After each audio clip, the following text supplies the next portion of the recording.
अस्सलाम वालेकुम। किसी ने मुझसे ये सवाल किया था कि जो सेंसिटिव लोग हैं वो अपनी ओवर थिंकिंग पर कैसे काबू पा सकते हैं। वो कौन से तरीके इस्तेमाल करें, कौन से टिप्स यूज़ करें जिससे वो अपनी ओवर थिंकिंग को मैनेज कर सकें, अपने कंट्रोल में ला सकें। तो सबसे पहले तो ये जान लीजिए कि ओवर थिंकिंग क्या है। ओवर थिंकिंग हर उस नेगेटिव थॉट को कहते हैं जो कि बार बार आपके जहन में आए और उससे आपके अंदर फीलिंग्स ऑफ स्ट्रेस या फीलिंग्स ऑफ एंजाइटी जो है वो जन्म लेने लगे। तो ऐसी नेगेटिव थॉट्स जो रैपिडली आपके जहन में आ रही हैं, जिन पर आपका काबू नहीं है, जो एक से दूसरी, दूसरी से तीसरी और इस तरह मल्टीपल थॉट्स जो हैं उनका एक वेब बन जाए और आपके वो काबू में ना रहें और आपको समझ ना आए कि अब हम इनसे कैसे छुटकारा पाएं। और बाज़ औक़ात ऐसी नेगेटिव थॉट्स की वजह से, इस तरह की ओवर थिंकिंग की वजह से आपको बहुत सारे जिस्मानी मसाइल का भी सामना पेश हो सकता है। फॉर एग्जांपल आपके सर में दर्द हो जाए, आपको थकावट, बेचैनी महसूस हो, आपके जिस्म में ऐसे लगे जैसे जान ही नहीं है। तो ऐसी सारी नेगेटिव थॉट्स जो कि आपके जहन में आती हैं, उससे काबू कैसे पाया जा सकता है। और बेसिकली जो हसास लोग होते हैं, जो ज़्यादा ओवरली सेंसिटिव लोग होते हैं, वो ज़्यादा जल्दी इसके जाल में फंस जाते हैं। लाइक वो ज़्यादा ओवरली सेंसिटिव होने की वजह से ज़्यादा ओवर थिंकिंग करते हैं, ज़्यादा नेगेटिव थॉट्स उनके जहन में आते हैं और उनको स्ट्रेस और एंजाइटी में वो रहते हैं। तो ऐसे स्ट्रेस और एंजाइटी में जाने से बेहतर है कि वो अपनी ओवर थिंकिंग को, अपनी नेगेटिव थॉट्स पर काबू पाएं। एक बहुत अहम चीज़ जो कि आपकी नेगेटिव थॉट्स को कम करने में या आपकी नेगेटिव थॉट्स को चैलेंज करने में आपको हेल्प करेगी, वो है आपकी माइंडफुलनेस एक्टिविटीज़ या माइंडफुलनेस टेक्निक्स। माइंडफुलनेस टेक्निक्स का बेसिक पर्पस ये होता है कि वो आपको राइट एट द मोमेंट, आपके पास जो प्रेजेंट में है उस पर आप फोकस रखते हैं। आप ना तो फ्यूचर के बारे में इतना सोचते हैं और ना ही अपने पास्ट के बारे में। ठीक है, तो you do not have to dwell into the past and you do not have to think about the future. Rather, you have to be present at the moment. You have to be present in the moment and you have to work in the moment.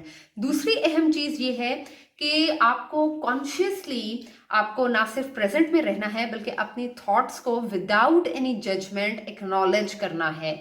चाहे आपकी वो negative self talk है, चाहे आपको negative emotions feel हो रहे हैं, so without any judgement you have to acknowledge your negative thoughts और फिर उसको स्लोली एंड ग्रेजुअली आपने चैनलाइज करना है और उनको रीडायरेक्ट करना है टुवर्ड्स दी पॉजिटिव थॉट्स।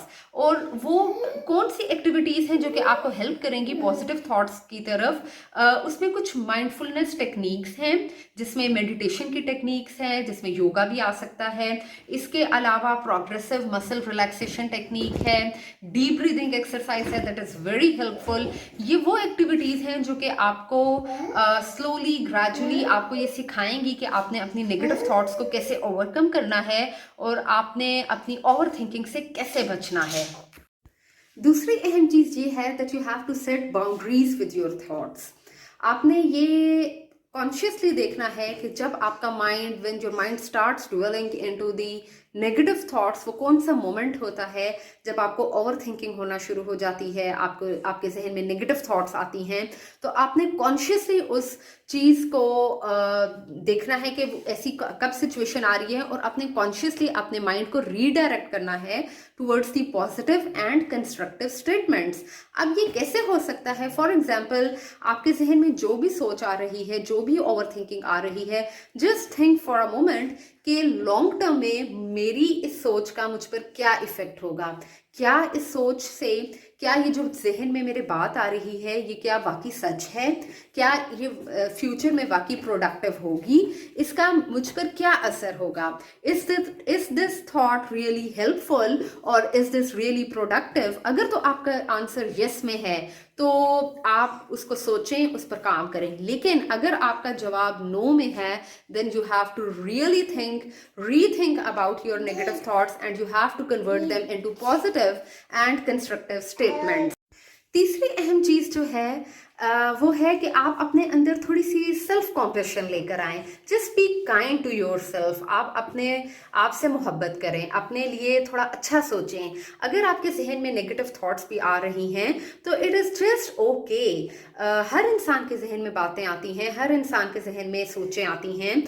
आप बस ये सोचें कि अगर आपके दोस्त के साथ ऐसा ही सेम मामला हो तो आप उसको जो मशवरा देंगे उस थॉट से निकलने के लिए, वही मशवरा आपने अपने लिए इस्तेमाल करना है। आप अपनी नेगेटिव थॉट्स को, अपनी ओवर थिंकिंग को एक्नॉलेज करें और just be happy with them, just be more compassionate for your own self and try to restructure your own thinking. इसके अलावा अगर आपको लगता है कि आपकी नेगेटिव थॉट्स या आपकी ओवर थिंकिंग आपके काबू में नहीं है, आप बहुत कोशिश करते हैं लेकिन फिर भी आपको ये मज़ीद परेशान करती हैं और इतना परेशान करती हैं कि आपकी फ़िज़िकल फंक्शनिंग डिस्टर्ब हो रही है। आप ऑफिस में जा रहे हैं, आप यूनिवर्सिटी जा रहे हैं तो आपको वहाँ पर आप फोकस नहीं कर सकते, आपकी कंसंट्रेशन डिस्टर्ब हो रही है, आपको फिज़िकल सिम्टम्स आ रहे हैं, आपका जिस्म टूटने लगा है, आप बीमार रहने लगे हैं। अगर ऐसी सिचुएशन आ रही है तो आप लाजमी प्रोफेशनल हेल्प लें। आप लाजमी साइकेट्रिस्ट के पास जाएं, वो आपको बताएगा कि आपको क्या काउंसलिंग की या आपको साइकोलॉजिस्ट, क्लिनिकल साइकोलॉजिस्ट की भी ज़रूरत है या नहीं। तो फिर आपको अपने मेंटल हेल्थ प्रैक्टिशनर से लाजमी रब्ता करना चाहिए। एक और बहुत अहम चीज़ जो है, जो कि आपकी नेगेटिव थिंकिंग को, आपकी स्ट्रेसफुल थॉट्स को ओवरकम करने में हेल्प करेगी, वो है कि आप एक्सरसाइज करें। आप ऐसी रिलैक्सेशन टेक्निक्स जो मैंने शुरू में बात की थी, जिस तरह हम मेडिटेशन करते हैं, इसी तरह कोई भी रिलैक्सेशन एक्टिविटी है, चाहे वो 30 मिनट की वॉक है, योगा है, चाहे कोई माइंडफुल एक्टिविटी है, या फिर अगर कोई सिंपल आपको म्यूज़िक सुनना अच्छा लगता है, आपको नमाज आप पढ़ते हैं, आपको जिस भी एक्टिविटी से हेल्प मिलती है आप उसको अडेप्ट करें। आप जितना स्लोली ग्रेजुअली अपने अंदर पॉजिटिव एक्टिविटीज़ लेकर आएंगे, रिलैक्सेशन एक्टिविटीज़ को यूज़ करेंगे, तो ये भी आपकी ओवर थिंकिंग को मिनिमाइज करेगी। Remember that you are not alone in this journey.